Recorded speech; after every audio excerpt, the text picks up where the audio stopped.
Hello, ladies and gentlemen. I hope I'm going live about now. This is not a live stream I plan to make in this way, shape, or form. It's more breaking news or a very small public service announcement. We'll see if we find any other news to talk about. Usually, I do my weekend streams. At least I prefer to do them on Sunday when the usual Mark Gurman Power On newsletter launches. But I really wanted to stream today because I do have some very good news for lover of performance and for lovers of benchmarks. Now, for now, we do only have Geekbench, but and this is coming from great sources. DameTech, who has a very good YouTube channel when it comes to performance testing, iPhones, Android devices, tablets, whatever else you're interested in. It's not quite like a PCMR channel, but it's a great way to see how mobile devices perform. So thank you to him for providing that data. Of course, we are talking Geekbench 6.3. So again, some of you might not like how the results are skewed by the presence of scalable matrix extensions. However, performance increases are happening across devices that support SME and that don't support SME. The uplift seems to be more generalized. It's a very like processor thing. It's not a Geekbench thing. So while I know that a lot of you have some criticism towards Geekbench in its latest versions and how that fares in comparison to desktop, Android, whatever. This is more like an apples to apples, well, in some way, literally, because we're only comparing Apple processors testing. And when you actually look at it, those are the results on iOS 18.0, so the official release of iOS 18. And we have some very nice results for the A18 Pro. The iPhone 17.2 moniker here, of course, means that we're looking at an iPhone 16 Pro Max. We have a single core score of 3400 and a multi core score of close to 8400. Those are not revolutionary numbers. We have seen the chip perform in some tests closer to 3500, closer to 8500 overall. So, yeah, that's about what we would expect, right? When it comes to Silicon Lottery, 2-3%, sometimes we talk about even like a 5% margin of error. That makes sense, right? However, what do we get now? Well, this is iOS 18.0.1, so this is the release that just launched in the last couple of days. And we are seeing very consistent, very high results. Now, when you actually look at the thumbnail that I posted, it goes all the way up to 9300. So that's kind of the highest result we have seen thus far, almost close to 9400. But we are now definitively breaking the 9000 range for multi-core, something that we kind of only expected to see with the much more power-hungry Snapdragon 8 Gen 4 and upcoming Dimensity 9400 from MediaTek, all chips that will be powering the next generation of flagship Android devices. And of course, with single core, we have all talked about now for quite a while, of course, how does the M4 and A18 architecture scale when it comes to clock speeds, right? And on the iPad Pro that clocks at 4.4 gigahertz, we get anywhere from 3600 all the way up to like 4,000. And it seems that whatever Apple is now doing with maximizing, whether it's clock speeds or it's just some voltage tuning, so the actual like silicon is better utilized. Now we are getting 3600. I've seen like 3630 results. So definitively not just a result. Oh, this is the absolute edge case. No, we are actually slightly beyond 3600. Of course, that means that for most of us who probably don't win the Silicon Lottery, means we would be somewhere between 3500 and 3600. But that, of course, is a meaningful upgrade still. don't forget, we are not really comparing it to the prior result, right? Because yes, versus that, it's only a small upgrade, right? But it becomes much more meaningful when you consider what we had prior to that when it comes to older devices, right? So this is the iPhone 15 Pro Max, here delivering just shy of 3000 in single core. My own delivers pretty much the same results, 7400 in multi-core. Mine usually delivers around 7300. So again, all absolutely in the margin of error. No big surprises here. And then with the same software related upgrades, now this is iOS 18.1. We do not yet know if 18.0.1 has the exact same improvements as iOS 18.1 beta. I would believe so, but that's the only kind of grain of salt I would put on that. And here we see small uplifts, getting it even closer to 3000 and getting it over 7500 in multi-core. You can see that those uplifts are smaller than the ones we saw for the A18 Pro chip on the iPhone 16 Pro Max. So maybe it has, like, maybe it's just a generalized iOS improvement, but one that is specifically designed to make the iPhone 16 family shine a little more. I have not yet seen how much better the iPhone 6, the A18 chip in the iPhone 16 and 16 Plus fares. I've seen it get small improvements, but definitively smaller than the improvements that we saw on the A18 Pro. So regardless, iOS 18.0.1 also has some bug fixes. Of course, if you are willing to install the iOS 18.1 beta, that means you're also getting some nice like Apple Intelligence previews, depending on the region where you're at. So I just highly, highly recommend you install at least some of that and have some fun with it. Share benchmarks. If we go actually to Geekbench, we'll find results all over the place, even some results under 8000. I assume we are talking here about like a thermally soaked device. For some reason, we see a lot of results in like the 8700, 8800 range. And of course, with some of the more recent stuff, we do see a tend to be slightly higher than the results we saw at launch. Here we see some results going above 9000. A lot of the results early on were very much 8300, 8400. So there's a very, very distinct upgrade over like iOS 18.0. And especially like if you were somebody who benchmarked your device while the device was still doing some background things almost, I highly, highly recommend you now check out how performance is at 18.0.1. And of course, let me know how battery life is for you on that release. When you actually think back at the Geekervan benchmarks and testing in general that we've actually reacted to for the A18 and A18 Pro, they've actually talked about how Apple changed some boosting behavior inside iOS 18, and that supposedly is very good for battery life, but it results in slightly lower peak performance, or at least as how they described it, in a slightly delayed peak, right? So whatever Apple might have done in the early iOS 18 version seems to be like undone here. Whether or not that has something to do with Apple chasing benchmark results, knowing that maybe the Snapdragon 8 Gen 4 will be a higher competition than in previous years we saw from Qualcomm. We know that MediaTek is now doing better than ever in a way.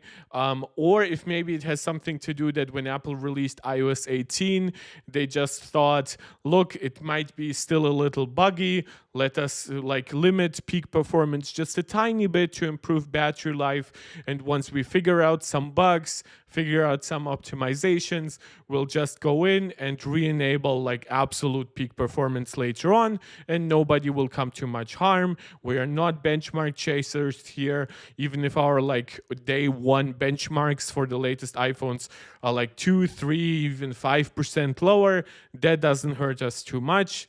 I think that would be cool thinking. Of course, we now see multi-core results almost like 10% higher if you take like 8300 as a base point. So that will be interesting. And whenever you're looking at results as low as like 7700, you can just freely ignore those. Those results are basically like errors.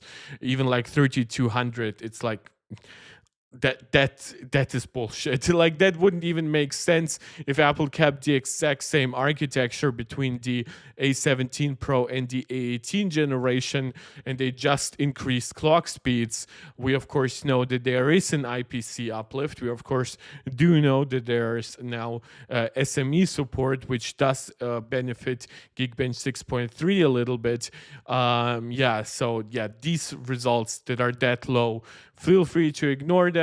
But of course, we saw a lot of these 3300 around that range.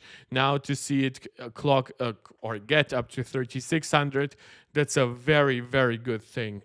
Let's see what it means for the entire like iPhone or iOS family. I've tested like my M1 iPad Pro, didn't get such a big uplift. My A17 Pro, iPhone 15 Pro Max did get a very small uplift, but it never was really bottlenecked by iOS 18 the way that others said that their iPhones were. So to me, I was always happy with like the over 2900 scores anyway. Whether it now means that I get that much closer to 3000, I don't think that's very, very meaningful, but I think that's just a cool thing to have and a cool thing to play around with. As always, while we are getting started, again, this will be a smaller video. I do want to recommend you guys to please subscribe to the channel, like the video, share it out to anybody who you think might enjoy it. Comment while I'm live. I love interacting with you guys. Feel free to support this channel directly in the form of a super chat or a super sticker. You can become a channel member as our Angelica and Max Maximus are Mark Tech Pro Max supporters right here on YouTube, or you can become a supporter over on Patreon. So that was today's first topic. Of course, that does kind of line up with, well, not in the actual numbers, but it's a nice continuation, I think, now that we have, of course, the die shots of A18 and A18 Pro. We have a slight inkling of how big the Snapdragon 8 Gen 4 and the Dimensity 9400 will be, because we do know their supposed pricing and we do know that they're based on N3E. So it seems like the 8 Gen 4 is likely to be actually significantly bigger than the A18 Pro, and then Dimensity 9400 would be somewhere closer but still probably larger.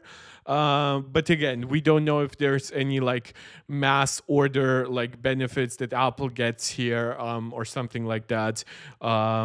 It will be definitely interesting to see what the exact power consumption of those chips are, and of course their efficiency with how much performance they deliver you for that kind of power consumption. All the results that I've recently seen, for example, on Geekbench that are early testing for like the Galaxy S25 Ultra, they all are like 9,000, pretty much exactly that, and with single core results in the 3200 range at very, very high clock speeds for the main cores. The efficiency cores, of course, are kind of reasonable on the Galaxy, not so much on the Dimensity. So let's see what the actual final production results will be.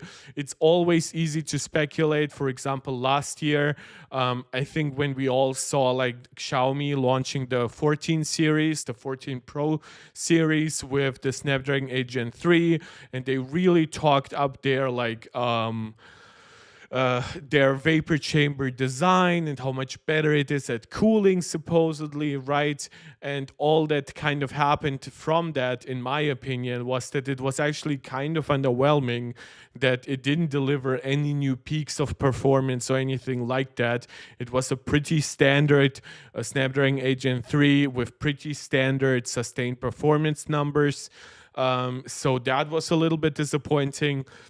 We, of course, know that the Galaxy S24 Ultra despite claiming to have like what the 60% larger vapor chamber heatsink than the Snapdragon 8 Gen 3, 8 Gen 2 powered Galaxy S23 Ultra.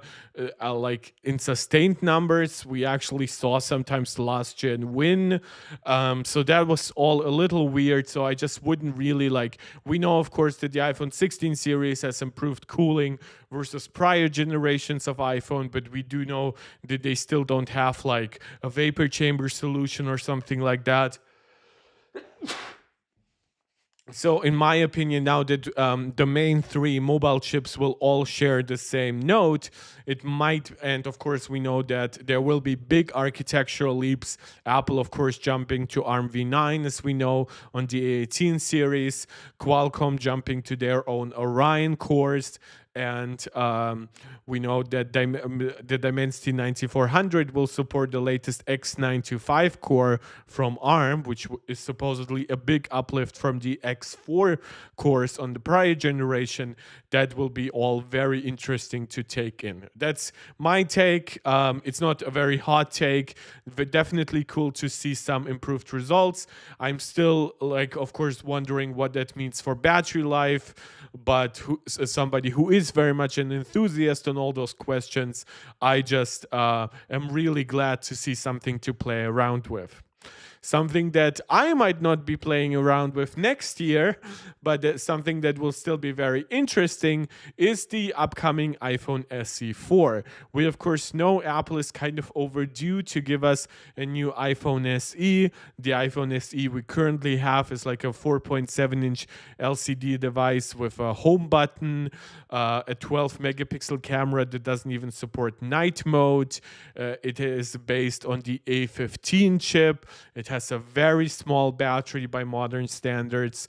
It has 4 gigs of RAM. It definitely cannot support Apple Intelligence. It's Lightning based. So it's definitely a very, very underwhelming product, but it seems like iPhone SE 4 is coming in hot and about to rectify almost all of that. Relay joining the chat, saying, hello, Mark. Hello, Relay. Welcome back, brother. I know I didn't stream as much this week, but we didn't actually have that many news. Even this stream is very short, relatively, unless you maybe have some very interesting topic that I should be reacting to. Like, I've watched a couple of more like iPhone 16 reviews. Like Max Tag had now a comparison between the 16 and 16 Pro. Wasn't a huge fan of that, to be honest. Tylosive Tag did like a full 16 Pro Max review where he said that, oh, I cannot recommend it to basically anyone. Just buy like a 15 Pro. But then at the same time, he is keeping his 16 Pro Max because he got sponsored and basically got one for free, which is cool, I guess. But yeah, it's very, very interesting. Like, I think there's a lot of negativity about the 16 Pro. I think that it proves people wrong so hard. Like, when people for years were basically saying, oh, let me get closer. Oh, the camera bump so big, iPhone so ugly. How about Apple not make camera bump this big next year? By the way, that's not a racist accent. That's just me being baby voice, and for some reason it became slightly racist, even though I don't know against which race. So I'm gonna cut it out for a moment. It's like, and people were saying like, oh, how about Apple makes the phone a little bit heavier, right, for more battery and stuff like that. And Apple was like, okay, the camera bump is the exact same size as last year, right? In fact, the iPhone 16 now, of course, has this beautiful camera bump that everybody's fawning over in comparison to the Pros. The battery is larger. The cooling is improved. The charging is better in the sense that it will charge at about the same speed, but now in a larger battery and with more efficient components. That means you do get more minutes of battery life per minute of charge. And of course, there is just the better chip, but also with better sustained performance. Like, I know some people say like, oh, peak brightness is the same. Like, bro, it's never been about like higher than 2000 nits. It's always been about, can the phone actually sustain 2000 nits? And Drew from Tylosov Tech was like saying, well, my phone overheated on the way from like the store to home, and I was setting it up. I'm like, yeah, you were setting it up on a probably super unstable 5G connection, like while in the car. Like, yeah, what do you expect? Phones do get hot, and like setting up the device initially is probably one of the most intense things to subject your phone to. And I just get so flummoxed. And in his review, he didn't even mention like any comprehensive battery life stats whatsoever. He was like, "Hey, it's okay." I like basically, I know he spends most of his workday at home. I guess now he has a side job, so now he goes out a little more. But I'm just so confused by that attitude. It's literally what people. It's basically the iOS 12 or macOS Snow Leopard of iPhones, right? It's like, oh, it's a slightly refined version. It has a few more gimmicks, like camera control, if you want to see it as a gimmick.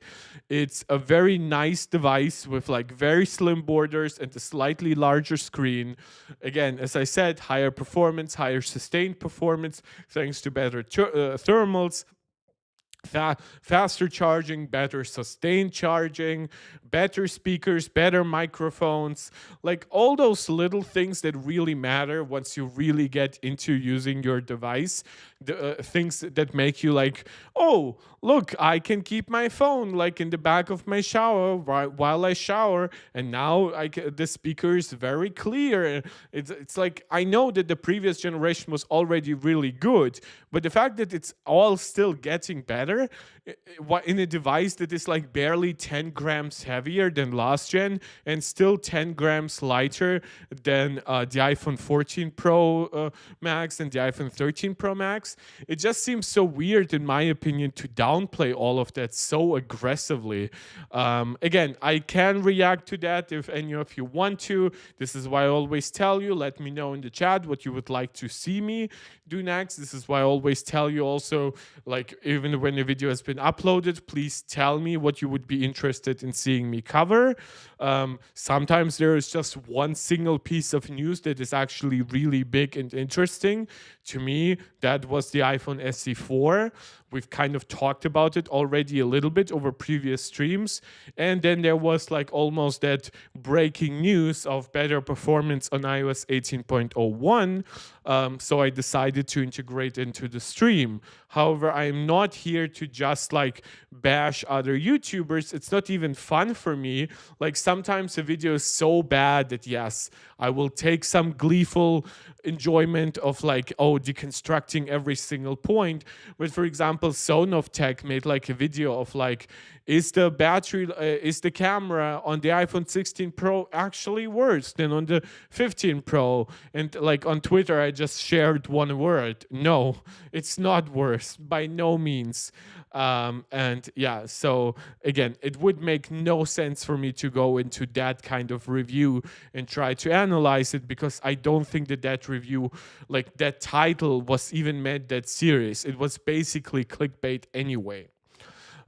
Yeah, so sorry, Relay. Even without you asking me, I kind of got lost because I do like interacting with you guys, and I know that this stream will not have too many people live chatting in because it was very surprising.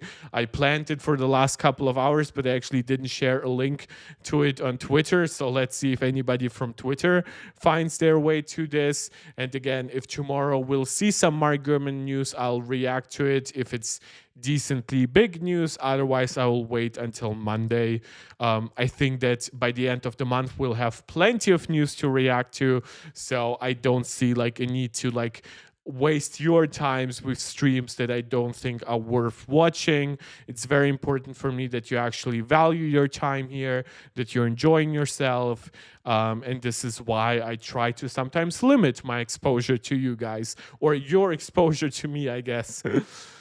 So, but that was a lot of rambling. I would love to actually talk about the iPhone SE4 here because this does come from 9 to 5 Mag. Now, they do basically link that up to rumors that we have already talked about coming from Bloomberg's Mark Gurman. However, this is basically new, and we are getting more details about the specific implementations of certain features, especially Apple's first 5G modem. So, 95 Mac starts by saying Apple has been working on a new gen of iPhone SE. So this does line up with a recent Bloomberg report. They are now taking info from their reliable sources, quote unquote, who also told us precise details about the iPhone 16 in advance. So they are now giving them info. Supposedly, we are looking at an OLED panel that is 6.1 inches in size and has the same resolution of 1170 by 2532 as the 6.1 inch display on the iPhone 14. And it's going to be a display with a notch. So while we are moving from Touch ID to Face ID, we are not moving to the dynamic island, which to me makes actually a lot of sense. To be quite honest, while I love the dynamic island, especially on the Pro Max devices, I actually think the notch has some advantages on smaller screens. So yeah, I actually don't think that this is like a significant downgrade over what people might have expected versus like other generations or whatever. Like, given that we are looking at a very much cheaper iPhone, not cheap maybe by international standards, but cheaper than the flagships or even the main, not like non-pro iPhones. I think that makes a lot of sense. Of course, the bezels would be thicker than on the Pro models. I would expect them also to be slightly thicker than the ones on the iPhone 16. But of course, we have moved far beyond like the super thick bezels of the iPhone XR and iPhone 11. So if anybody's upgrading from like those old devices, you're definitely getting a big upgrade, and even still an upgrade over devices like the iPhone 10, 10s, 10 and 11 series before like all the flat redesigns of the iPhone 12 generation. And that notch would be like the notch on the iPhone 13 series and on the base 14 model. So it wouldn't be the longer notch of like the iPhone 12 or like dating back to the iPhone 10, but it would be the slightly deeper but less wide notch of the iPhone 13. So Face ID versus Touch ID. There is, of course, also for a while we have speculated, well, how important is Apple Intelligence to Apple? In my opinion, this iPhone SE is basically a confirmation of super duper important, because Apple could have easily gotten away with giving it an A16 chip with 6 gigs of RAM. But instead, we are getting the A18 chip from the base iPhone 16. So again, we looked at how there's a different die here. And we know that, of course, the A18 can only go up to 5 GPU cores. I've speculated in prior videos that maybe Apple could use a bint version of this A18 for the iPhone SE. So it would potentially have like 4 GPU cores.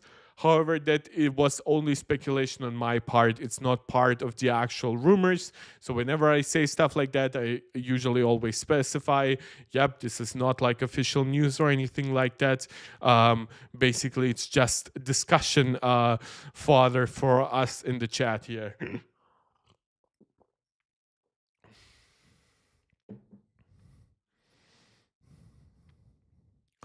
Of course, with A18, it would come also with 8 gigs of RAM.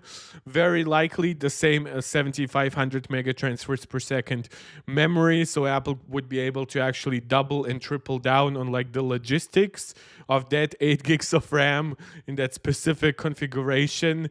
Really, really good stuff for Apple, because that will help them bring down the pricing of that RAM quite a little bit if they're able to order like millions and millions millions more modules with that capacity and that speed. So definitely smart move by Apple. They are pointing out that it would use the same variant of its latest SoC in the base iPhone 16, and they're saying it's with a 5-core GPU. Whether or not that means they are referring to the die that can have up to 5-core GPU, or that specifically they know that the A18 inside the iPhone SE4 will have 5 cores. That remains to be seen. I've been not too bad at predicting certain specifications for future iPhones. That again, I've also not been completely correct either. So when I say that there might be room for potentially bringing down the A18 to 4 cores of GPU, that's of course speculation. When it comes to the camera, the iPhone SE4 will have the same 48 megapixel wide camera and 12 megapixel front camera as the iPhone 15 and 15 Plus. Should be noted that this is basically the same main camera and selfie camera as the iPhone 16 and 16 Plus as well. Like, I am not aware that the 48 megapixel wide camera inside the 16 has changed at all. Like, Apple initially talked about like all the fusion aspects and stuff like that, but those are very much software based tricks. And the A, since it's the same A18 chip, and I assume it would still be the same smart HDR5 pipeline, I would just say, yeah, it will have basically the same main and selfie camera with basically also the same results as the camera on the iPhone 16, which is quite cool, of course. And it does line up with some previous results for the iPhone SE, where, for example, the very original iPhone SE that launched just after the iPhone 6S series, that one had very comparable cameras to that to those iPhone 6S models. So it would definitely follow more in that lineup, in that like history, rather than what the latest iPhone SE3 does, which does have like a 12 megapixel camera, but even with night mode dating back to the iPhone 11, it still doesn't have it, because it doesn't have like dual pixels or whatever Apple calls it, so that that they can aggregate data better at night. It's a damn shame. This will definitely be able to support night mode. If it doesn't, that would be a very stupid move and purely an artificial software lock. Of course, the 12 megapixel front camera, while Apple hasn't really upgraded the 12 megapixel front camera in years, it's a very small sensor and stuff like that. Apple does have decent optics above it with an f1.9 aperture, so it does let in a decent amount of light. I would say the smart HDR pipeline for the selfie camera works actually pretty well. Like, it does a pretty good job of giving you like a very HDR-y image. So even if you like photograph yourself with light in the background, it usually exposes pretty well for both. And it would be a very like natural downgrade versus the upcoming iPhone 17 generation, which is rumored to have basically the first major improvement to the front camera on iPhones in years, being up to 24 megapixels in resolution, a slightly larger sensor, maybe some changes to optics, maybe even finally some real system for image stabilization. But yeah, so it's definitely not coming first to the iPhone SE4. It will not have ultra-wide or telephoto lenses. We've already talked about it.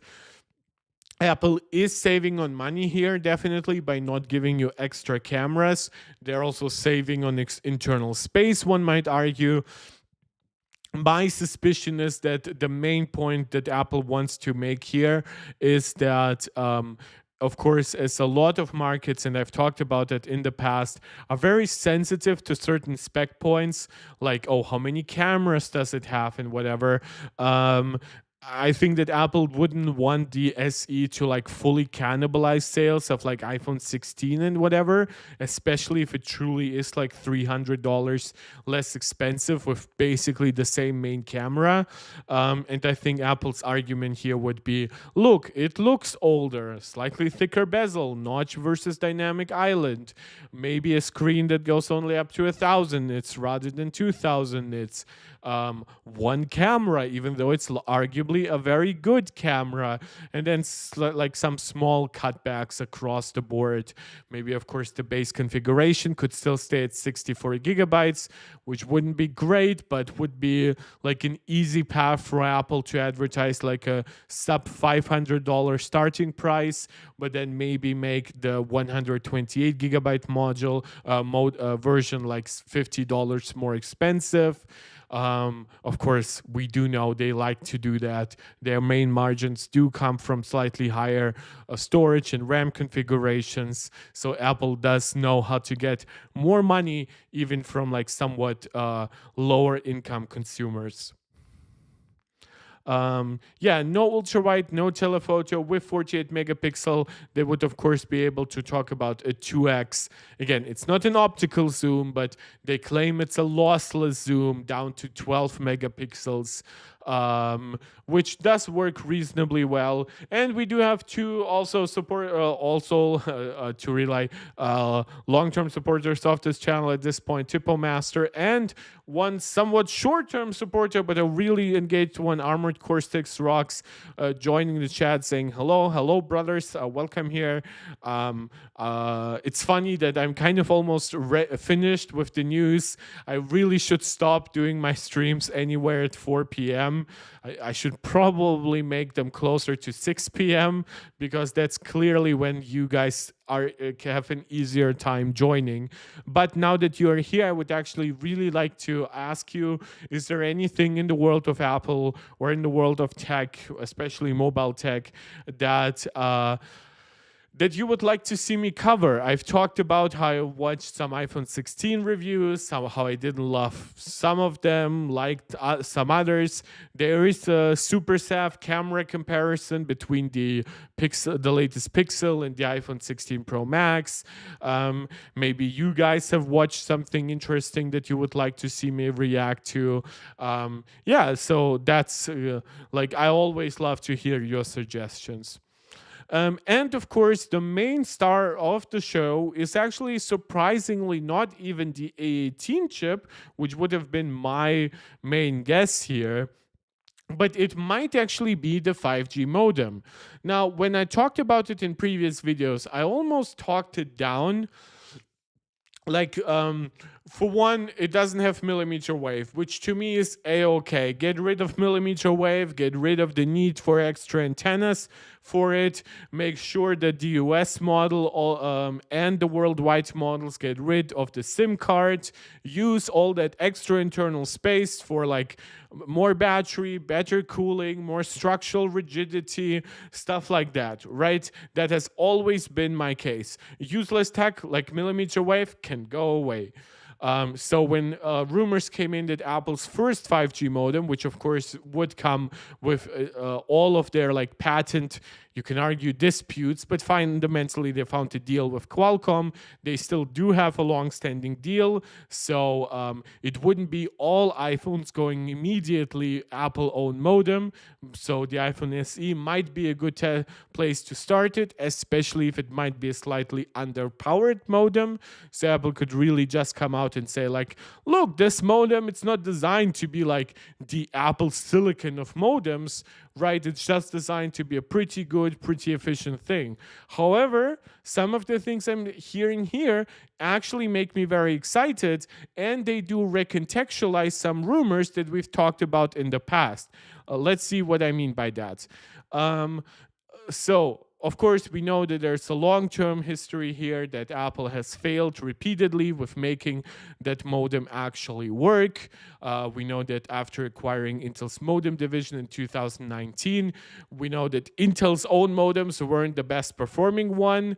And we do know that, of course, by acquiring, which I believe were like around 1,000 employees also with that Apple also inherited some of the issues with that division. Um, Tippermaster, I think their hardware is killing it, but also that we need to talk about their software quality more. 2 recalls this year, 18 still not on iPad. 18 is already on M4 iPad. iOS 18.0.1 does remedy that. A WatchOS update also breaking and being recalled. That one was a beta version. I will actually get to that. That's, I think, a very good topic. This is why I do recommend you guys follow me on Twitter, because sometimes I do share my opinion and there first. So I would actually like to make that the topic right after this. Thank you, Tippo Master. I think that's a very good suggestion, and thankfully I do already have Twitter open, so that will help as well. But it seems to so apparently Apple seems to have overcome some of its issue with its modem, and now this is the most exciting thing to me, is that the modem is supposedly quite ambitious and it will handle Wi-Fi, Bluetooth, and GPS. Now this is actually in combining Wi-Fi modem iPad. That combines with a recent rumors that we've talked about not too long ago, like last week or something like that. And that was that we have actually had rumors that there might be a Wi-Fi chip in 2025 iPads. Now, what is fascinating here is because those rumors basically coexisted. The idea that Apple would have a 5G chip inside the iPhone SE4 and then a Wi-Fi chip. When I say chip in regards to these, that means modems. For the 2025 iPads. Now we have, and I actually do tend to like 9 to 5 meg sources, so that makes sense. And now they're saying, well, this would be a chip that supports Wi-Fi, Bluetooth, and GPS. Usually Bluetooth can be like combined with some of those modems. I'm actually not sure if it's on Apple's 5G modem right now or it's on their Wi-Fi modem. GPS usually is combined with the cellular modem. But usually we are talking at least 2 modems to achieve all that functionality. Or we are talking about an inbuilt design, kind of like what Qualcomm does, where they have all of their Wi-Fi and 5G stuff basically on like one motherboard, or like even one overlying chip that combines all of it together. And now Apple, for the very first time, would be able to actually counter that. And they would, of course, be able to optimize such a chip because it's their own chip. And yes, I know that you can optimize third-party hardware too for your operating system. But believe me, if you create something from the ground up yourself and you have engineers who know every nook and cranny, every idiosyncrasy of that piece of hardware, you can actually achieve a lot more than you think. So that actually goes a long way, in my opinion. And I didn't expect that we might actually be talking about one thing, right? It kind of goes back to the original iPhone introduction, where it's like a phone, an an iPod, a phone, an internet communicator, right? Those are not 3 separate products. It's one device. And it would be actually interesting, like, to see like Apple say, like, oh, I know they won't repeat like the Steve mantra, but it would be funny. It's like, it's a Wi-Fi modem, it's a 5G modem, it's a GPS modem, it's a Bluetooth modem. You get it? Those are not 4 separate modems. It's one, and that would be quite cool. Again, not a breakthrough design by industry standards overall, but it would be very interesting to see, especially given just how much attention Apple has paid to like Apple Silicon. And of course, Apple could be more aggressively using newer nodes for their modems, unlike others. So I could easily see this modem maybe being built on 4 nanometer technology, right? Because Apple would have like mass orders from TSMC, and now they could actually double down on those modems, because you know what, per phone we don't just need like a new 3 nanometer latest latest high-end processor, but we also need like a very advanced, very efficient modem. Usually you build modems on like a 2 generation old node, 1 generation old node. Then also the weights the made is a little bit different from like the transistors for a regular chip. But in essence, you know what I'm getting at, right? And this would actually be a good strike even against Qualcomm, because in one swoop, Apple doesn't just like use potentially like not longer Qualcomm modems, which we kind of knew was happening, but now we know that Apple might actually have to like increase their TSMC orders by like 20, 30, 40%, depending on how large these modems are, especially considering that we might be looking at them combining 5G and Wi-Fi capability. So that would make the modems a little larger and stuff like that. So that would be a good move for Apple if it's actually a good chip, of course. If it's just completely inferior, less efficient and whatever, or it creates too much heat and stuff like that, I doubt that that will happen. But that, of course, would be a big disappointment. However, going back to that actual rumor, is that thanks to better integration between hardware and software, 9to5Mac has learned that the new modem will drastically reduce battery power consumption, especially when users switch on low power mode on the iPhone. It's interesting that they're specifically calling out low power mode. I hope that whatever they're doing in low power mode also applies to standby mode, because I still think that whatever is happening with Wi-Fi standby is notably better than 5G standby. And while I know that 5G is pretty like more demanding than Wi-Fi, I've always find it weird when I'm connected to 5G but really not doing any background downloads, why my battery life goes down so much quicker than when I'm just connecting to Wi-Fi. I would understand it if that 5G connectivity was very bad. For example, at my work in the hospital, it's a very isolated building. I fully understand 5G there sucks, so who cares, right? At that point, let me basically just like turn on Wi-Fi where I can. 5G is bad. I understand that while searching for a signal, my battery life will go down. But when I have like really, really great 5G outside, like maybe I'm not even too far from a tower, to have this notable decrease versus Wi-Fi, I hope that this is something that Apple would try to address. It's interesting that they're specifically saying it's a low power mode thing. Whether or not it means that it's very much optimized for like very low voltages and stuff like that would be very, very fascinating to see. Although Apple's plan to bring its own modem to all its devices in the future, the company chose to put it in the iPhone SE first as a sort of experiment, which to me makes sense. Again, no millimeter wave, probably lower peak download speeds and stuff like that. But if it's actually noticeably more efficient, especially in comparison to like the modems we had even like on the iPhone 14 series, and we might actually have the exact same battery capacity as the iPhone 14, that of course will be a very, very meaningful upgrade in my opinion. It would result in better battery life, probably lower heat. Apple could save further money on like internal cooling and stuff like that. Which of course all makes sense for an iPhone SE. Similar to what has already been said by other sources, we've heard that the iPhone SE 4 will be announced in spring 2025. The current SE is $429, and they're saying that the new price could be potentially between $459 and $499. If it is actually around $460, I would very much expect it to be then like $469 with 64 gigabytes, and then therefore $519 with 128. If it's $499, it could go either way. It could either be 64 or 128.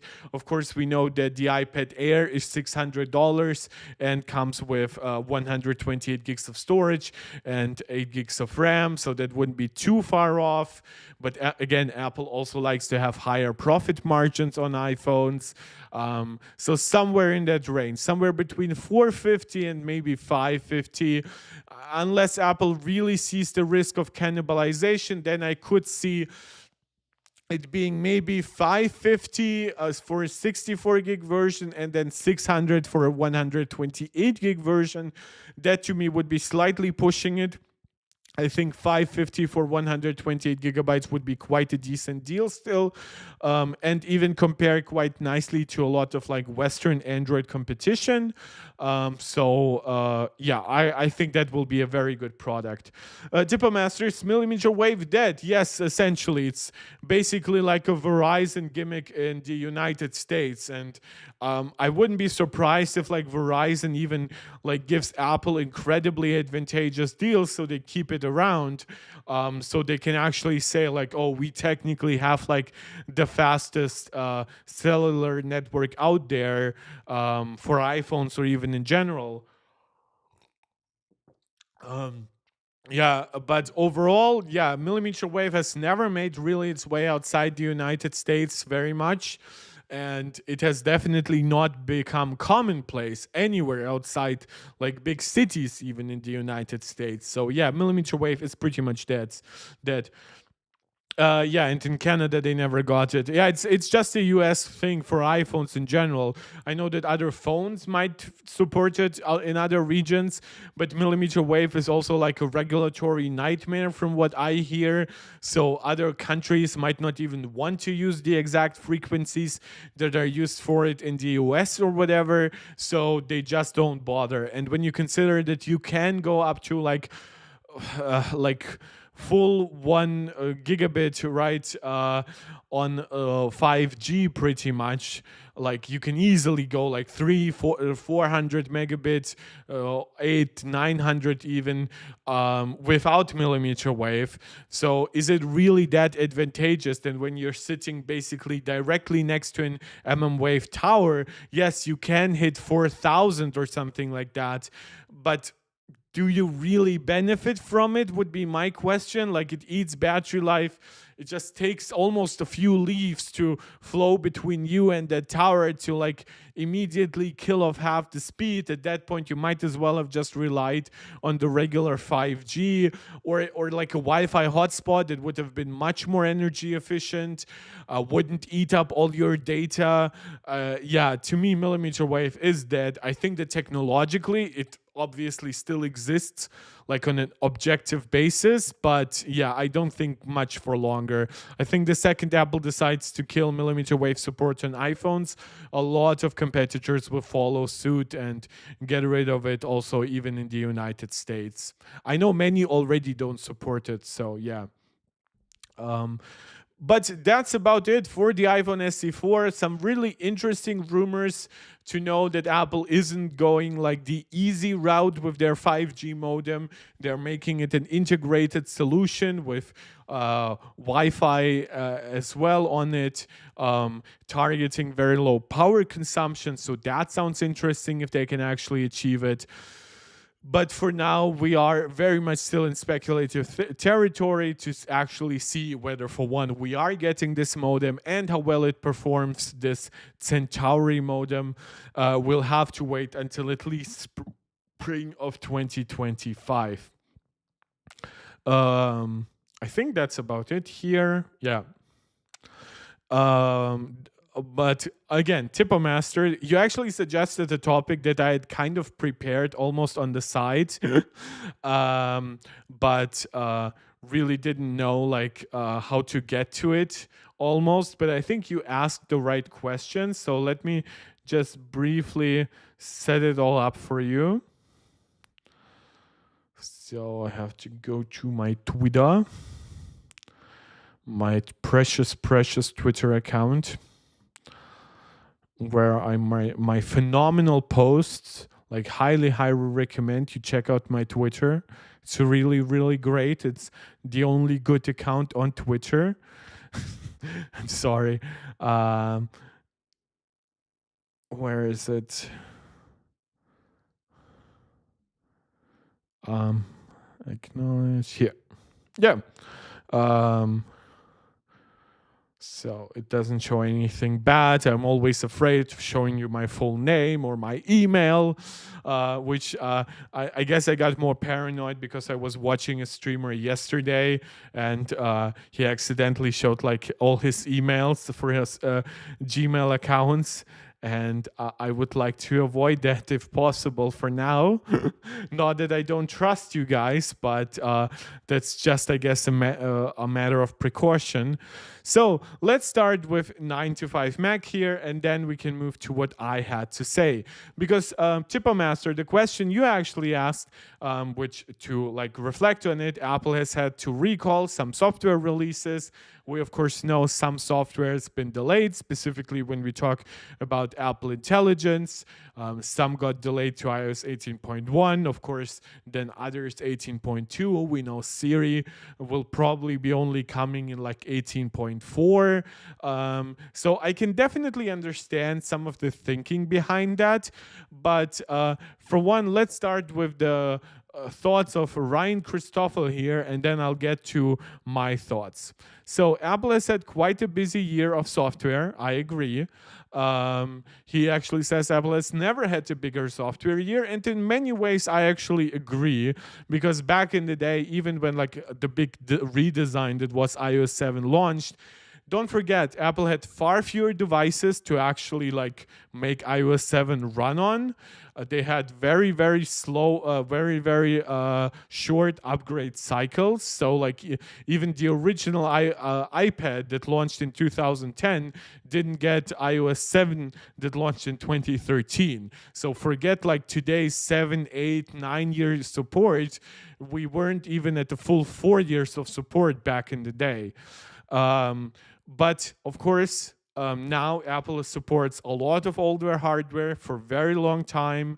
And this year, they of course launched everything from iOS 18 to iPadOS 18, macOS Sequoia, watchOS 11, the latest version of tvOS. Apple Intelligence is right around the corner.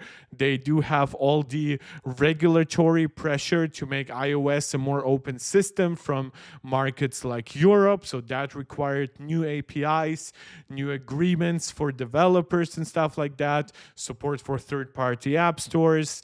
Of course, they did launch Vision Pro, and already with it, like Vision OS 2 is already out. So even just a short time after release of the actual hardware, we are getting a more refined software experience. We are having all the redesigned elements in iOS 18, from the Photos app to the new control center. And of course, all of that does have its downsides, but let's start with the good, according to Christoffel here. New platform and huge feature releases. The year isn't over, but if everything ships that's expected, 2024 is going to be a truly huge year for software releases.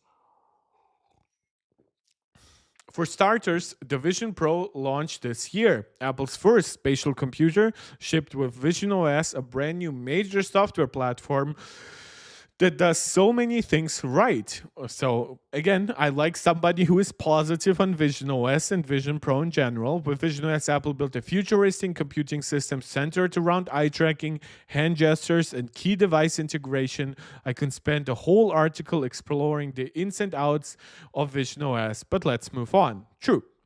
iOS 18 launched last month with a ton of big and small updates for iPhone users. Also, not just iPhone users. Contrary to previous years, the iPad has gotten all the major iOS 18 redesigns right away.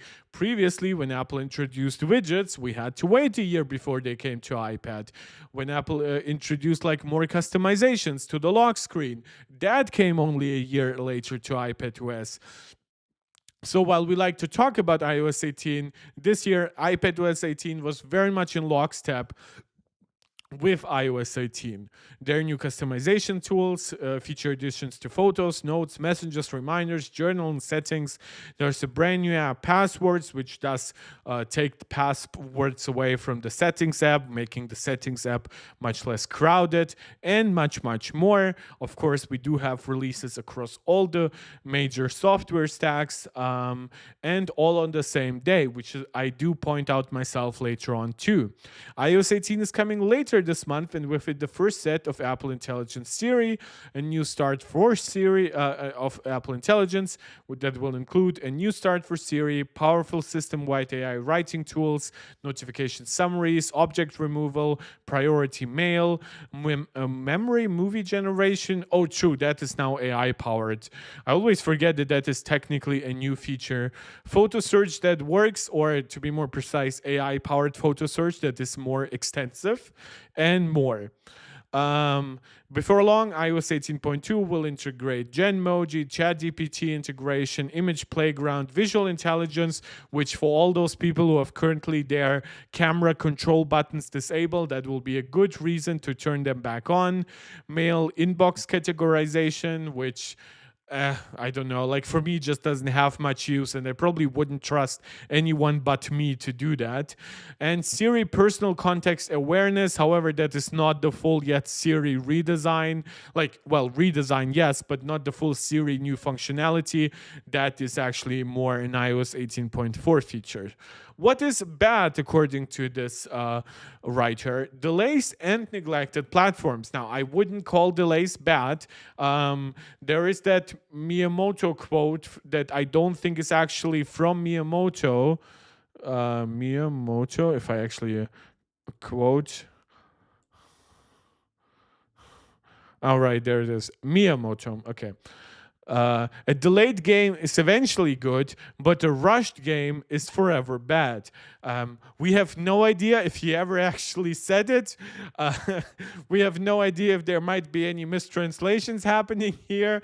This quote seems to only exist in English and without much context from Miyamoto, who's, of course, very important at Nintendo. And I see software very similar to video games, which, of course, are software as well.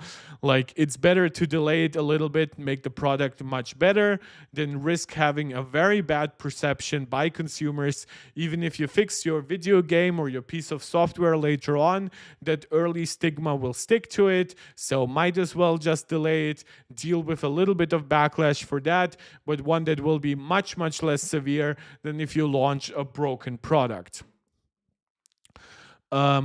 So, there have been delays and there are neglected platforms. For delays, I'm referring almost entirely to Apple Intelligence. Clearly, Apple's original plan was to ship the first Apple Intelligence features in iOS 18.0. That is true, but again, we are talking about just a 4 to 6 week delay. So again, I wouldn't like lose my panties over it.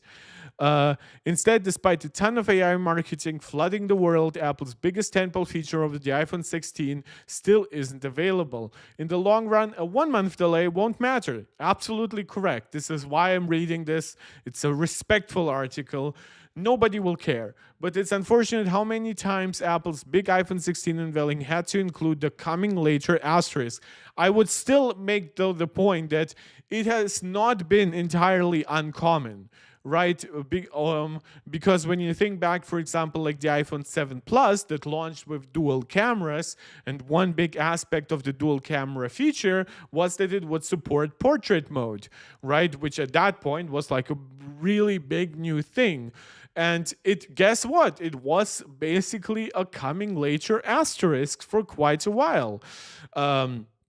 So again, it's not completely unprecedented, but I guess for a main feature, you could make the point that Apple Intelligence might be the worst example of coming later. Tippermaster, would you agree with me in wanting a snow leopard here for all their platforms? Just deal with as much of the bug backlog as possible, make it as fast, as efficient as possible. No new features. My problem is my wish for that which I guess iOS 12 was like the last major release to kind of be that. iOS 12 still had a decent amount of new features, but I guess it's perceived as that because iOS 11 before that launched with like huge like device breaking problems. Um, my problem with that when we say like, oh, we need a new Snow Leopard, people forget Snow Leopard launched with a bunch of bugs. It was like Snow Leopard point 1 and point 2 basically that actually fixed a lot of that. Would I be in favor of it? Yes. However, when I look at, for example, at the reception to iPhone 16, a lot of people are saying like, oh, look, it's not that big of a change versus iPhone 15. You should just buy the iPhone 15, right?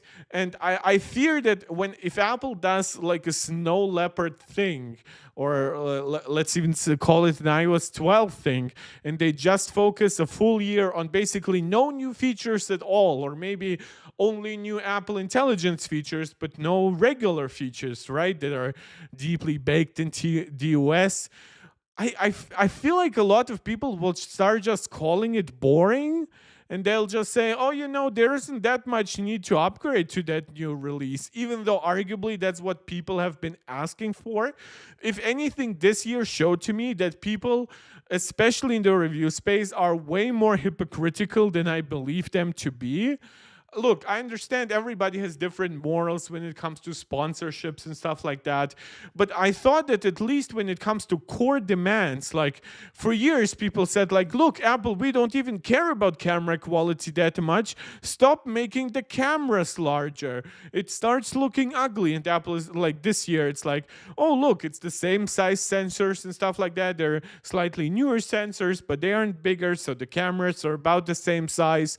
And people are immediately losing their shit over it, saying like, yeah, you know what, maybe you should get the last gen because that like I've heard like MaxTech say in their latest video that at least if Apple made like their cameras bigger, it would look newer than the 15 Pro. And I'm like, bro, you complain about big cameras every year and now you're asking for them? That's just the very definition of hypocrisy. So, Tipomaster, to answer your question, kind of, do I want to release completely devoid of new features? No, not really. I still want refinements, especially with Apple just having introduced like a very new version of Control Center and stuff like that. I would definitely like to see like further changes to it. But would I like a release that mainly focuses on bug fixes? Sure. At the same time, people are complaining about delays, and those delays are doing basically the exact same thing that you're asking for, but instead of like launching on time a release that's only bug focused, they're launching later a release that is focused on new features. So it's still a refined version. It still had extra time in the oven, and you can see how people are really reacting to those delays. As for neglected platforms, the one near and dear to my heart is the HomePod. True, though, I would say that I believe that Apple does yet not know what they will do with the HomePod.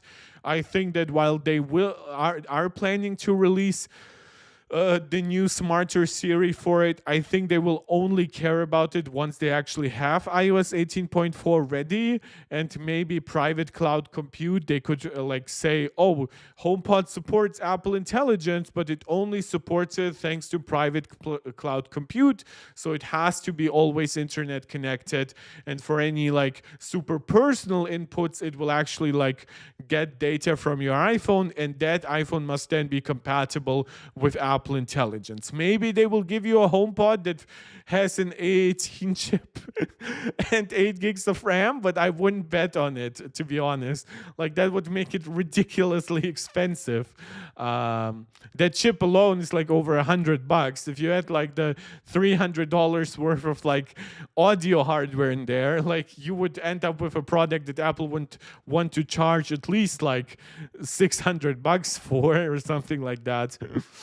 Oh yeah, and there is a small delay for camera control upgrades.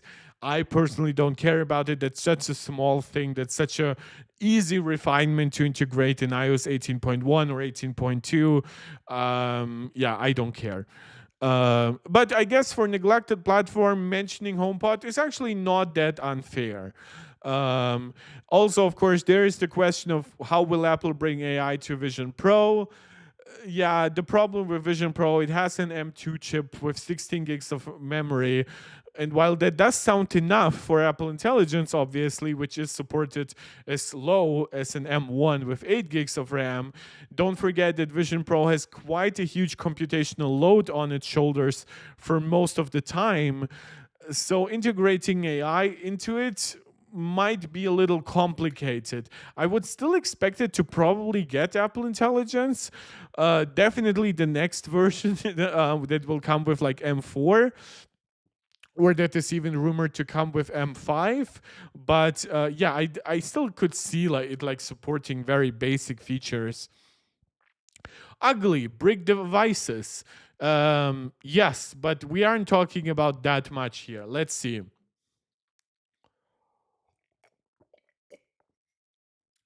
Thirsty. Recently, there's been a troubling string of incidents with Apple software, usually betas, causing major issues for hardware. Again, I know that when I say that's what betas are for, I don't mean that they are here to break hardware. But this is why I'm trying to tell people a developer beta is fundamentally different from even the public beta. The public betas usually don't inherit those issues. This is why they launch at least a full day after the developer beta, so Apple can see if it's actually getting like mass reported for some bad big bugs or maybe even potentially breaking devices. So whenever we are talking betas, I strongly recommend you don't try to include like reviews for betas in your overall perception of the Apple software ecosystem. Like I've seen people like show like in TikTok videos, oh look how unstable this beta is. If I move my control center up and down 3,000 times in the fastest motion ever, I'm like, yeah, bro, chill. When it comes to actual releases, then Tipo Master, for example, I do agree that there's criticism here to be made. The most prominent example is iPadOS 18 breaking some M4 iPad Pro models. Again, breaking does not mean they're actually bad. It means you can restore them. There have been some breaking in the past where the device was actually unrestorable. That is not the case here. And of course, this was not a beta, so it does deserve much more criticism. I wish I could say it was quickly resolved, but more than 2 weeks later, we're still awaiting a fix. We have now gotten that fix about 2.5 weeks later. iPadOS 18 was quickly pulled by Apple, so users with an M4 iPad Pro haven't been able to install it. And yes, iOS 18.0.1 fixes that. I should note that this to me just points to more like, while it is a bad thing or an ugly thing, fundamentally it is a delay thing, in my opinion, because whenever we are talking about stuff like that, it doesn't really like hit too many people at the same time. I've never seen like people say like, oh, it killed every single M4 iPad. There seem to be other like problems involved with that. So while I do want to shout out that this does deserve criticism, I do not want to criticize Apple for actually taking their time to deliver a proper update for it, because now we would be talking about Apple rushing things, potentially breaking more stuff in the process, and that's not what I want. Software still needs a very careful approach, in my opinion. Two recent beta releases have caused similar issues for other devices. HomePods being bricked by iOS 18.1 beta 2. I don't care about that. And then the WatchOS 11.1 beta 3 was pulled off the reports of frozen devices. Should be noted, I have this version, or I had this version. It definitely didn't cause that on my Apple Watch Ultra 2. It's of course not good. I'm not saying I don't believe the reports. I always question when an operating system is supposedly so broken that it somehow breaks like less than 1% of devices. But okay, let's still deal with that. When it comes to betas, I usually don't care. Like, if it was at least a public beta, I would understand, which I believe here we are still talking developer betas for both things. So with public betas, there's some criticism. With developer betas, there's pretty much no criticism from me. And with public releases, therefore, there's a lot of criticism from me. So again, in all of this here, that's the one thing that I really care about. It's not uncommon for an occasional software update to cause issues like that, but 3 such releases in the last few weeks alone is an ugly look. Yes, it especially would be if it actually caused big issues on like real releases, but 2 of those 3 were betas, and one of this was like limited to one piece of hardware, was quickly pulled and is now fixed. We have had issues like even last year where iOS 17, like a version of it, like bricked devices, and we had of course the overheating issues on the iPhone 15 Pro. Again, iOS 13 and iOS 11 had major issues. I remember back in the day, of course, iOS 7 was known for like being super duper bad when it comes to performance and battery life on older products. So again, nothing here is new. I'll come to how I perceive it all together. But I do believe that while I think some of it might be a little overreacting, the overall breakdown here is mostly fair. So that's okay. In my view, despite some bumps, Apple's software years is shaping to be massively positive. The company may have a giant payroll, but it doesn't make its achievements any less remarkable. And don't forget that Apple keeps its team relatively small because they do want people to actually be familiar with what they're writing. A big issue, for example, with how Microsoft treats its software stuff is usually, and stuff and staff for that matter, is that they usually keep them on a rotating basis, so they don't have to pay people more for working longer at the company. They don't have to give them benefits. So usually in around 2 years, anybody in the lower ranks just gets rotated out. It's the upper or the mid-range to then, of course, the upper execs that get to stay and benefit from the company in the long term. Apple does not do that. They do not want to do that. They want their engineers to actually know iOS. They want their engineers to, of course, move potentially between iOS, macOS, watchOS, tvOS. So if somebody has like a great idea, they could immediately almost move on to like the other team. Let's say you're an iOS developer and you have like a great idea for tvOS. You could, thanks to the similarities of like the development platform and stuff like that, basically move to that team. If that team says, oh yeah, we like that idea, we'll keep you and whatever, right? So again, Tipo Master, you ask about like a snow leopard like here. I would like it if it still had a few refinements and some new features, especially now that Apple Intelligence is on a roll. I would like for that to continue. And but again, if iOS 19 doesn't have a redesign, like, and with redesign I mean primarily new icons, people will lose their shit, because people have been saying like, oh, Apple like basically owes us a redesign because iOS 7 was a big redesign and iOS 17 wasn't, like 10 years later, right? So we want one. Even with iOS 18, when you consider all those changes through iOS 16 and 17, iOS 14, with the widgets, the control center customizations, now the control center customization, before that the lock screen customizations, the home screen customizations, and people still say to many that, oh, iOS 18 is not big enough of a redesign. So again, it's hard to please everyone, and while we might be pleased by a snow leopard like release, many might not be. Overall, as nice as it might have been to get every Apple Intelligence feature in iOS 18 alongside the iPhone 16 launch, regular big feature drops have their own benefits too. I actually agree with that.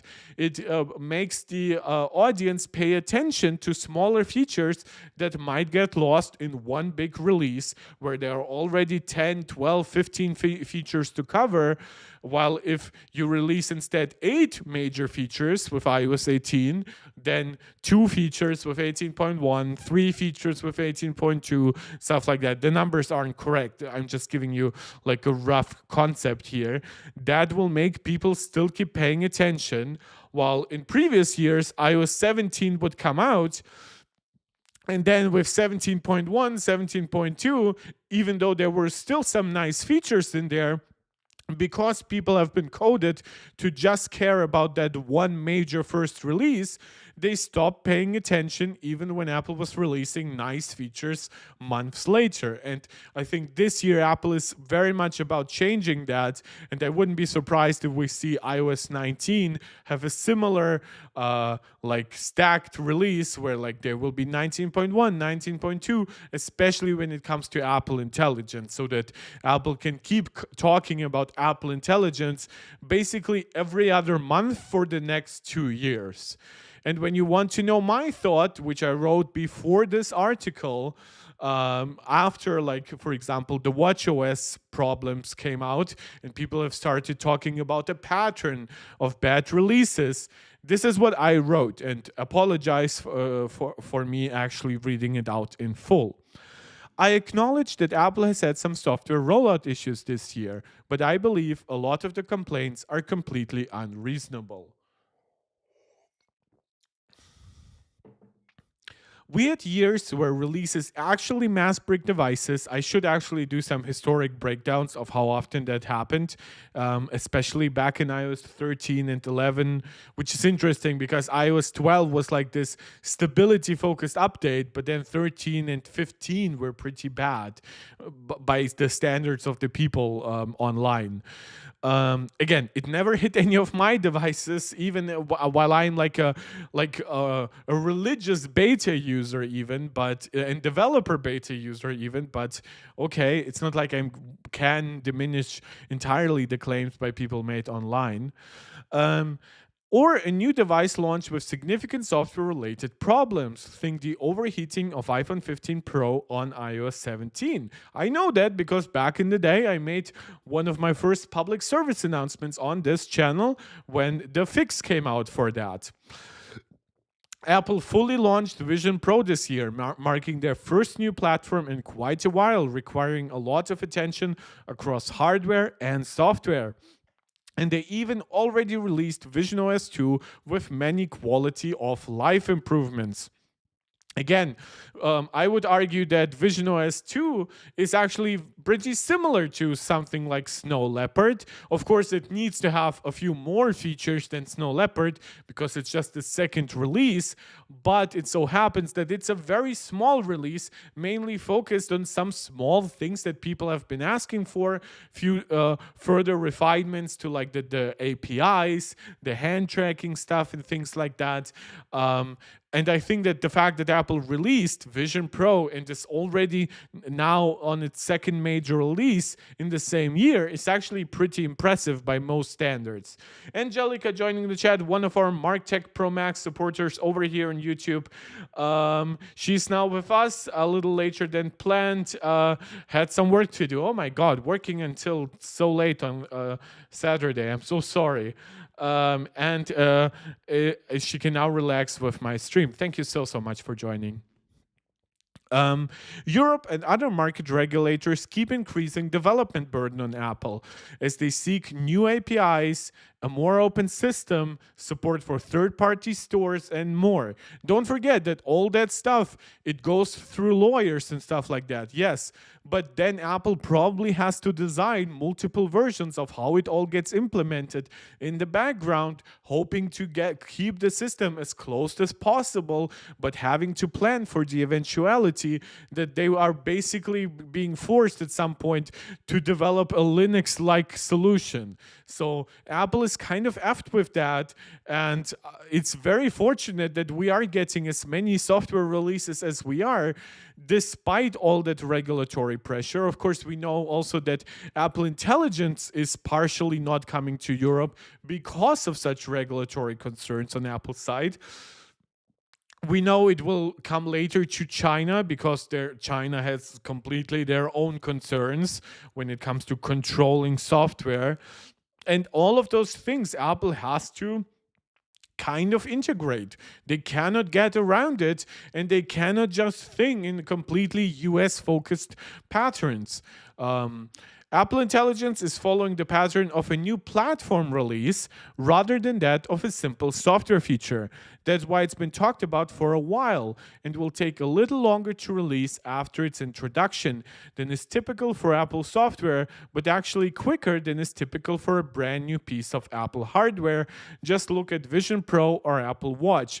With Vision Pro or Apple Watch, I of course refer to like 9-month waits between the initial introduction of a new piece of hardware and then its actual like store release.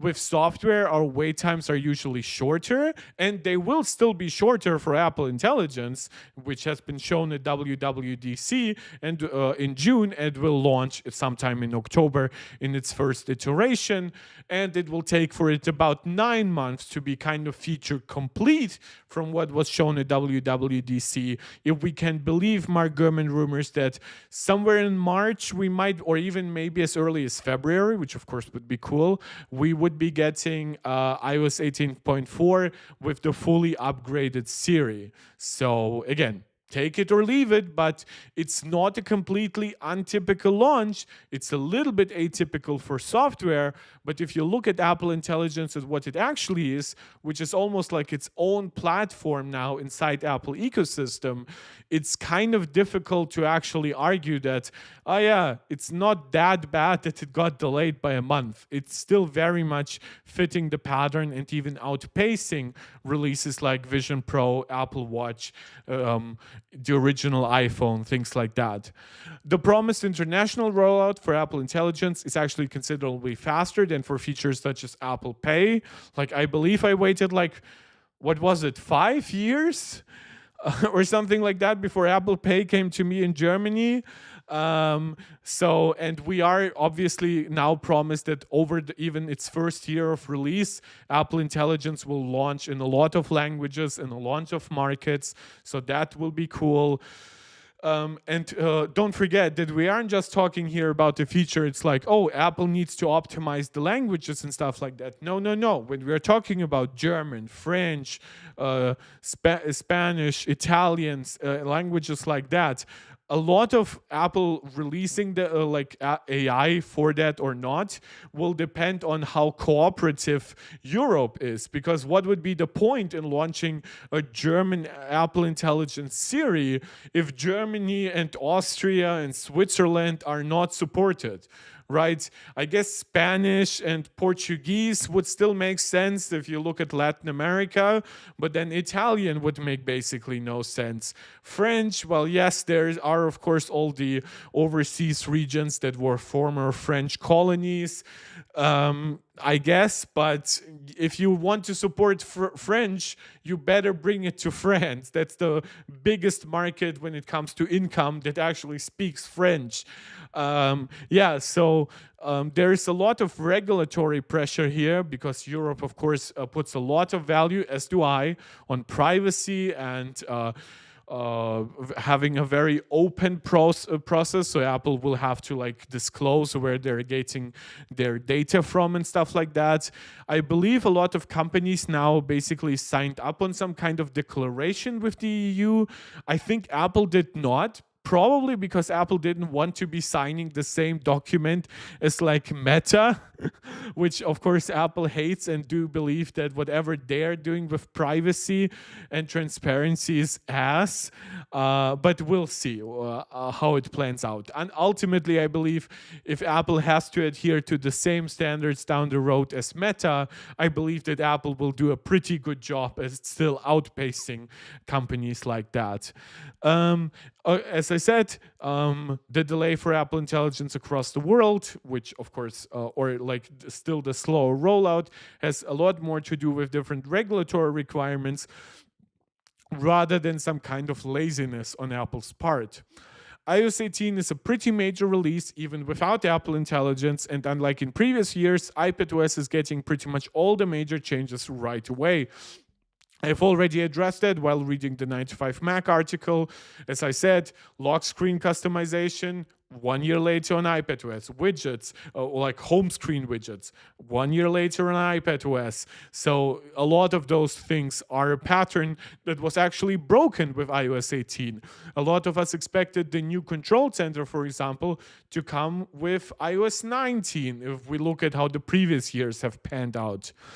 And next is probably the most important one, because it's the one that is easiest to forget, especially for us enthusiasts who tend to have devices like at most 3 to 4 years old. But Apple's list of supported devices is incredibly long, and they keep supporting downright ancient hardware like the A8 based HomePod, which is the HomePod that I have, and the Apple TV HD, which is also A8 powered. They even keep updating all devices pretty much on the same day. So when I say same day, I mean like when iOS 18 launches, you bet your ass that the iPhone XS, 10s still got iOS 18, right? Yes. Is getting it on the same day as the iPhone 15 Pro Max, right?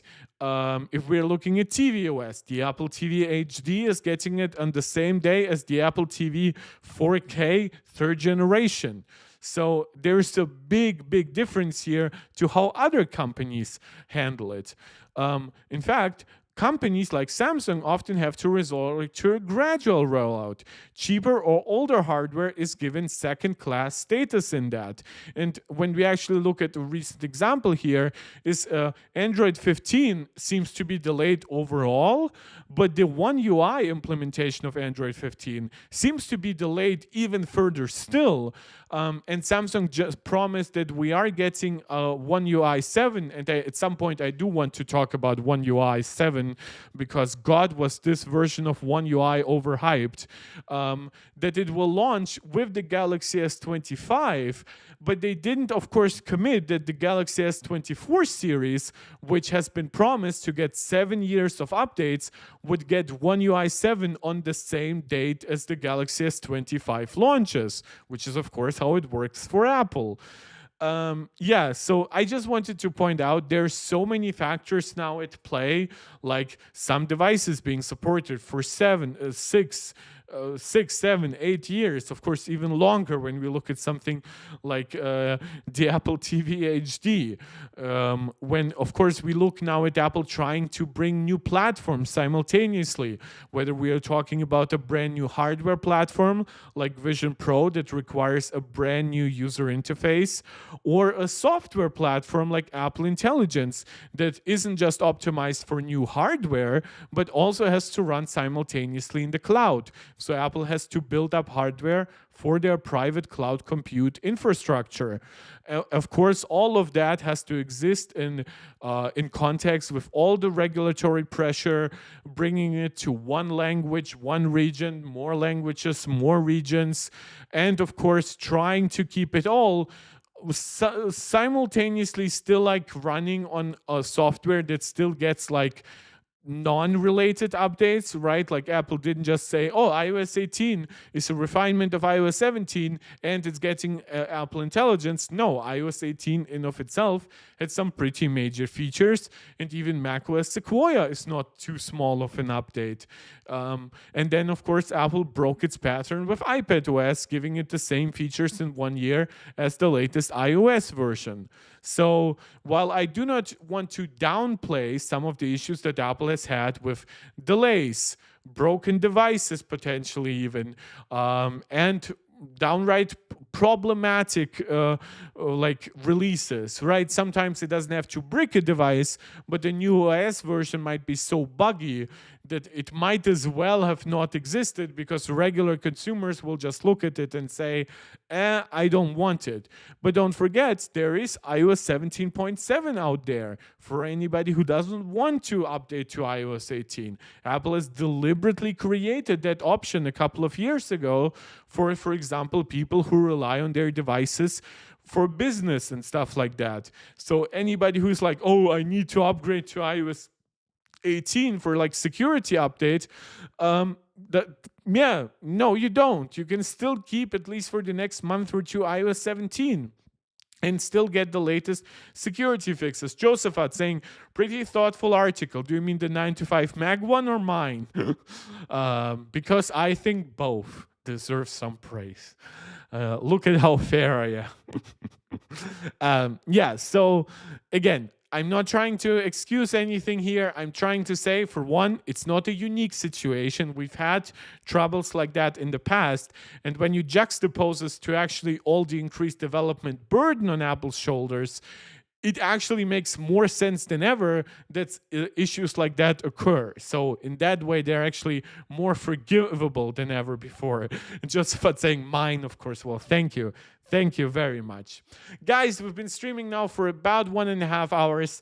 I think I kind of exhausted anything I wanted to talk about, which is surprising. I thought I might make this into like a half an hour stream, but thanks to your input, your questions, and your suggestions, we still had a lot to talk about, and I was happy to read out my tweet for you as if it was like a big piece of wisdom. But now you know that if you actually want to interact with me on Twitter, maybe at some point I will actually share something worth reading, which will make it worth to you to actually join the hellhole that Twitter has become. It's a giant X-shaped hellhole. And like in the center, you just dive deep into a Nazi hell. Like it's almost like a swastika in that way. Twitter, what have you become? It's such a shame. With that, I'm basically finished. Thank you so much for joining. As I said, I might stream tomorrow if Mark Gurman actually has like a supply of good info for me to react to. Otherwise, I'll stream on Monday or on Tuesday, slightly depending on work, but I should make Monday probably with like an 80% chance. Of course, I'll let you know when the next stream is. For that, you can also follow me on Twitter. Usually I'm pretty good at letting you know there that in a few hours you're getting a new stream. But this time I streamed like 2 minutes before the stream, like stream starts now. Joseph, the argument against would be, why didn't Apple wait to next year? Why would we want to wait 6 more months for these features? Also, the gradual release may still be necessary due to cloud regulations. And I also think that step by step, Apple can just show features to like the European Union. They can show them like what data they're based on and stuff like that. And they maybe, for example, maybe iOS 18.4 releases and it has like that new Siri version, and then Apple Intelligence simultaneously launch in the European Union. But it might not yet have that new version of Siri, right? But it instead could come with all the Apple Intelligence features from iOS 18.1 and 18.2. So that gradual release will help them with development burden, with just time management in general, and with managing all that regulatory pressure, which of course doesn't just come from the EU. There are plenty of markets looking skeptically at AI features. China might not ever get the entire Apple Intelligence suite. Or it might get some tuned versions. Like I wouldn't be surprised if like Apple image playgrounds or whatever would never be able to give you anything related to Xi Jinping or something like that. But yeah, Yeah, there's plenty of reason, Josephat. You're absolutely correct. And if Apple had delayed everything by 6 months, then people would be asking like, "Oh, now it's even worse because the delay is longer." And if Apple decided to not show Apple Intelligence this year and instead showed it like next January, and then like it would release all like in February or March, people would now be complaining, well, like, oh, everybody else is doing AI, but Apple. It's like you cannot win essentially here. So you just make the best out of what you have. And I think a gradual release is probably the best approach to that. Yeah, but thank you for joining. I know you joined a little late, but I hope you either go back to some of the other stuff we talked about, or maybe you are just prepared to join us next time earlier to get the full MarTech experience. Yeah, with that, thank you so much for tuning in. Thank you so much for sharing your thoughts with me.